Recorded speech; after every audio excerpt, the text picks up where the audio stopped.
कहां गई थी? तब दीदी का वो साहस कहां गया था आपका?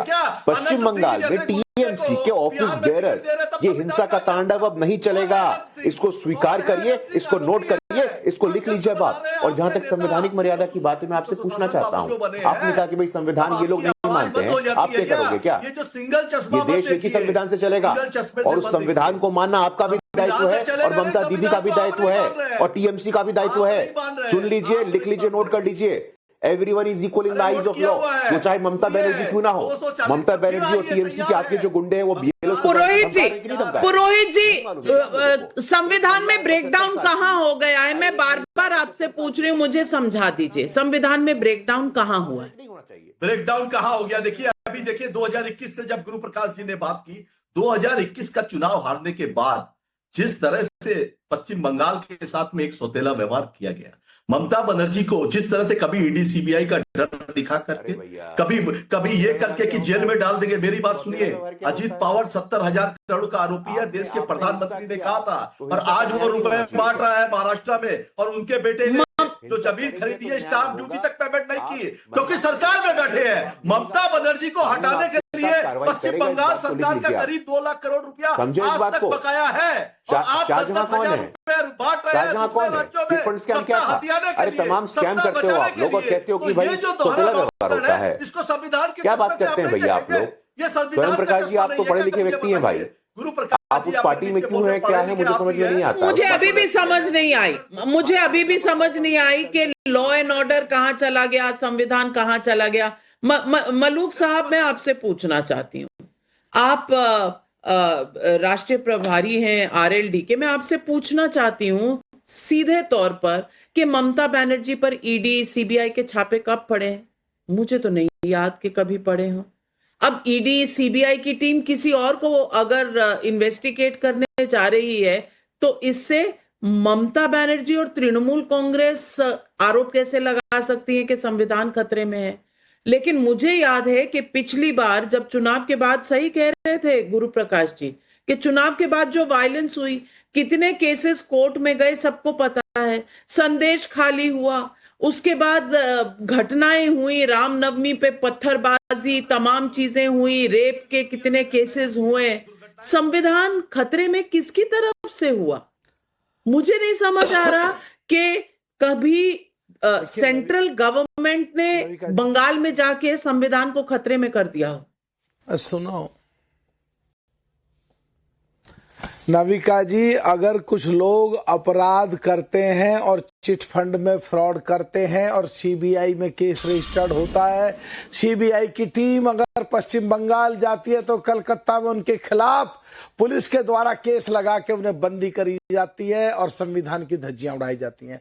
अगर बंगाल में बाढ़ आती है और लोग भूखे मर रहे हैं, दवाइयों के लिए मर रहे हैं, और वहां के एमपी और एमएलए दूसरे दलों के एनडीए के उन्हें दवाई और खाना ले जाते हैं, तो उनके सर फोड़े जाते हैं, लोगों को भूखा मारा जाता है, बगैर दवाई के मारा जाता है, संविधान की धज्जियां उड़ाई जाती हैं। ममता जी कहती हैं देश को हिला दूंगी। MP, MLA, minister, central government minister, state minister, chief minister, prime minister छोटी सी चीज है, देश बहुत बड़ी चीज है। देश को हिलाओगे तो संविधान को हिलाने की बात करते हो। जब चुनाव आयोग एक संवैधानिक संस्था बिहार में जो एसआईआर हो रहा था, सुप्रीम कोर्ट में केस गए, लोगों ने केस डाले, ऑब्जेक्शन डाले, रिट पिटीशन डाली, उसके बाद जब माननीय सुप्रीम कोर्ट ने आदेश दिए, सुप्रीम कोर्ट के ऑर्डर के कंप्लायंस के बाद अगर चुनाव आयोग संवैधानिक संस्था में चुनाव कराती है और चुनाव आयोग संवैधानिक संस्था को नहीं मानते, माननीय सुप्रीम कोर्ट के ऑर्डर को नहीं मानते, तो कौन है जो संविधान को नहीं मानता? कौन है आज संविधान के दिन जो संविधान की धज्जियां उड़ाता है? एक नविका जी, आप एक बात कह रहे थे, मैं कह रहा हूं, अगर ये लगातार 3 बार पूरे देश में हारे, फिर दिल्ली में हारे, ये अपना यहाँ पे अपना पंजाब में हारे, मध्य प्रदेश में हारे, हरियाणा में हारे, और महाराष्ट्र में हारे, और अभी ताजा ताजा बिहार में हारे, कुछ तो बोलेंगे, ये कुछ तो बोलना ही है। कुछ बोल तो रहे हैं कि संविधान खतरे में है, संविधान खतरे में है। ये एक रट लगा कर रखी है जो विरोधी पार्टियों ने। ये देश अब समझ गया। अब सवाल सुनिए सुधा मिश्रा जी, अनिल सिंह कानपुर यूपी से पूछ रहे हैं, जो खुद संवैधानिक संस्थाओं को टारगेट कर रहे हैं, धमकी दे रहे हैं, उन्हें संविधान खतरे में है कहने का क्या अधिकार है? नरेश कुमार पटना से कह रहे हैं कि संविधान और लोकतंत्र खतरे में कहकर कब तक जनता को डराएंगे? 24 के चुनाव के बाद जनता सच समझ गई है। शिवराज वैद का पुणे से सवाल है, क्या राहुल गांधी की तरह ममता बनर्जी भी क्या खुद को संविधान से श्रेष्ठ समझने लगी हैं, जो संवैधानिक संस्थाओं का विरोध कर रही हैं? सवाल यह है सुधा मिश्रा जी कि कांग्रेस जब ये सवाल उठाता है तो देश पूछता है कि अरे बाप रे बाप, अब आपसे संविधान का लेसन ले। 1975 में क्या हुआ? 38 to 42 अमेंडमेंट्स चले गए। शाबानो के केस में संविधान का आपने क्या किया? 88 बार 356 लगाकर आपने सरकारें डिसमिस की हुई हैं। आप देंगे लेक्चर संविधान खतरे में है? क्या बात है, आपका प्रश्न मतलब ये बता रहा है कि आप पत्रकार की तरह नहीं, आप एक एकांगी प्रश्न पूछ रही हैं कि हम बताएंगे। हम नहीं बताएंगे, क्यों नहीं बताएंगे? संविधान की बात आप कर सकते हैं, मौजूदा सरकार कर सकती है, लेकिन कांग्रेस के लोग नहीं कर सकते, जिन्होंने संविधान के बनने से लेके उसके पहले से लेके इस देश के नींव में अपना बलिदान दिया है, वो नहीं कर सकते। ये प्रश्न पूछने का अधिकार अगर मैं पूछूं कि कैसे मिल गया, कि अगर मौजूदा सत्ता ये प्रश्न करे कि संविधान की ओर अच्छा कर रहा है, तो जिसने संविधान की नींव रखी, जिन्होंने बनने के लिए अपना बलिदान दिया, वो नहीं कर सकते। और जो लगातार संवैधानिक संस्थाओं पे बैठ के संविधान की हर दिन हत्या कर रहे हैं, वो उसकी रक्षा का उत्तरदायित्व ले सकते हैं। क्या ही प्रश्न किया है आपने, मानना पड़ेगा। इस तरह से विपक्ष का काम होता है प्रश्न खड़ा करना। अगर हमें एक भी लगे इतने बीएलओज ने आत्महत्या कर ली, जबकि संविधान का जो आर्टिकल है 324 से 329, वो एक व्यक्ति एक वोट का अधिकार इस देश में भारतीय होने के नाते देता है। तो जो बीएलओज मर रहे हैं, उनके अधिकार का क्या?